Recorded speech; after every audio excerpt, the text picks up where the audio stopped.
This is my technology instruction for linguistically and culturally diverse learners final project.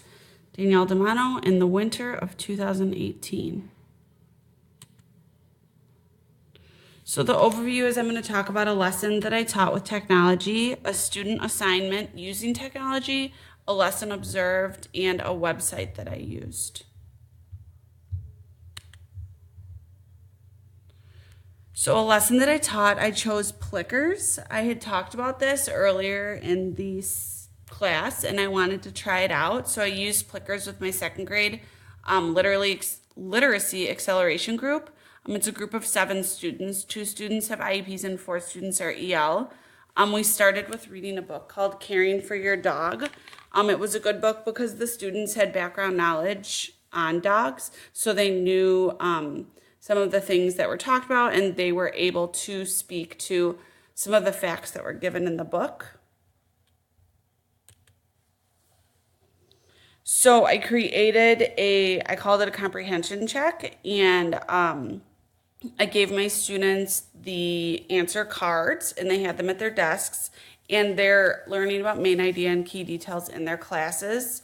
So they had the cards and they had to answer all 5 of the questions. So some really awesome things were that the students loved the difference in this comprehension check, and they liked that it was interactive. It was fairly easy to make, kept the students engaged, and they were really competitive with each other. But the cons were lots of steps to get the quiz going. Make sure it works before doing it in front of the class. Since I had a bunch of second graders looking at me, I needed to make sure that it was done correctly, and make sure the students know which papers they're holding up, because they could be holding up the wrong ones and give the wrong answers. Other classes that it could relate to is assessment, because it was, even though this was informal, it was a really good way to assess my students. And the WIDA standard was the standard of language arts. So my student assignment was the Prezi. So I have a student, he is EL and has an IEP. He's on the autism spectrum. He does not enjoy writing by hand. So lately he's been writing on the computer. He's been typing. Well, his newest thing is he doesn't want to type on a Word document. So I decided to give him the computer to do a Prezi. So he was doing an adventure story. He had chosen a person to do a research project on. It was a waiter, and they did like a Guess Who project, and then he had to do an adventure story to talk about a problem and a solution that his character got into. So they were doing some nonfiction and fiction writing in the classroom. So we started with the Prezi. He also really enjoys Earth and the planets, so he picked this layout for his presentation, which I let him, because at this point we just wanted him to type his letter or his paper. And so he did the story of a waiter, and then he just went through and he wrote exactly what he was thinking. He got so many creative ideas down in just like the few short circles that were given to him. And he really, really enjoyed it.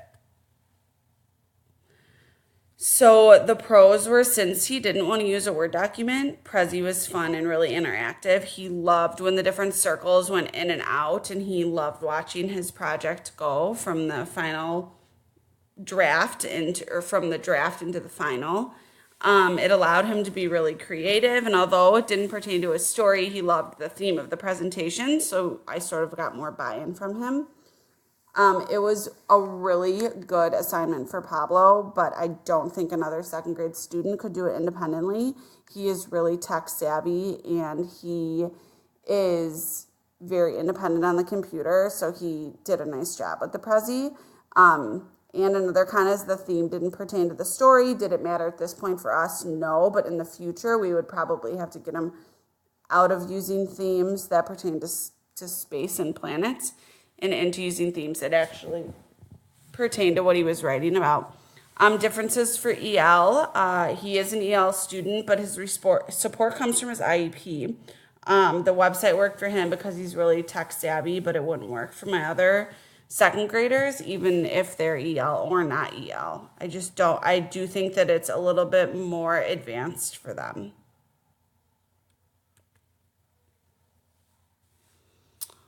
A lesson observed. This might have been my favorite part of this project. I loved observing my fifth grade classroom using Chromebooks. The class has 3 EL students and 4 of my IEP students in it. In the classroom, the students were introduced to Chromebooks that week that they get to use for the rest of the year. So the first few things that they did was took their Chapter 9 math and literacy tests using Edulastic.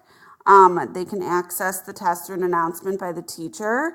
So this is just a view of the test and the questions that the students got wrong or the ones that they got right and the ones that they have to work on. And it breaks it down, what students got them wrong and what got them right. This is an individual student, so you can see that she had gotten the first one wrong and all these right, and then this one wrong too. So she had gotten a 12 out of 15 on her test. So something that I thought was so awesome, because even though taking the test was really cool and the students really bought into it, the teacher really promotes the happiness theme that we have going on at school.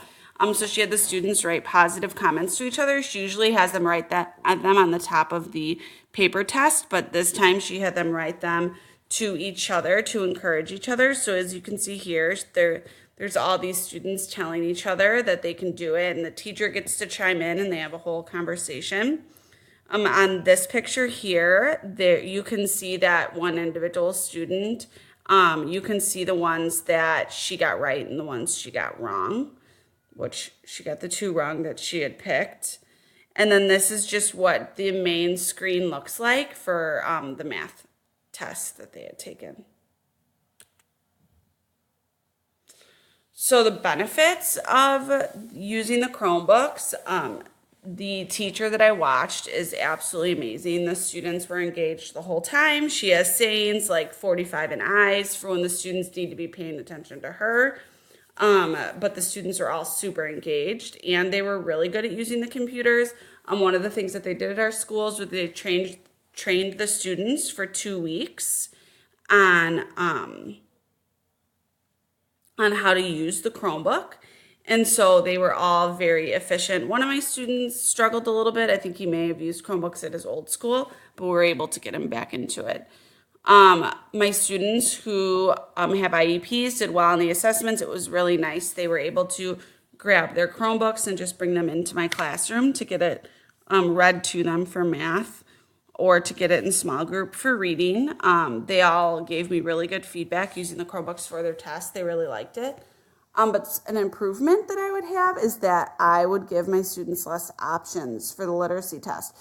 So Rebecca and I sat down and we talked about how the process was of making the test. She said it was really awesome. And then I asked her if I would be able to get access so that I could take away some of those choice options, because I believe the choice options were A through I. And I just thought that was way too much for my student.